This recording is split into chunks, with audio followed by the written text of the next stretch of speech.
I'm not sure if BCIT teaches enthusiasm, but I'll tell you, Brian really had a lot of enthusiasm. And I think that's really what helped propel RackForce to success. So RackForce started with employee number 1 and number 2. I'm not sure if Brian was number 1 or I was number 2, but we started from the ground up. And ultimately, when we sold the company in 2015, we had 60 full-time employees. I met Brian. We were in the same program, and I met Brian, and then later Laura.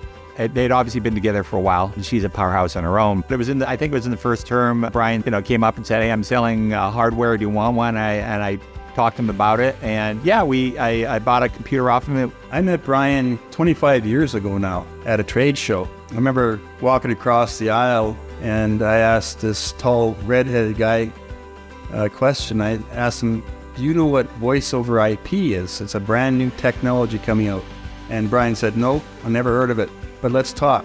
He's a very collaborative person. He takes in a lot of input from people and will definitely listen to people. He did that during BCIT, and it's as far as I can tell, it's never changed since then. When he went to BCIT, that was his training, was in the marketing side. And so when he came out, he really had a real knack for sales and for marketing at the same time, which is quite rare.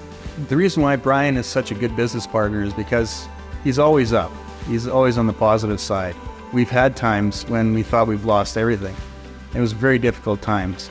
And when you have a guy like Brian at your side to keep things positive, it just puts a smile on your face and you keep on pushing.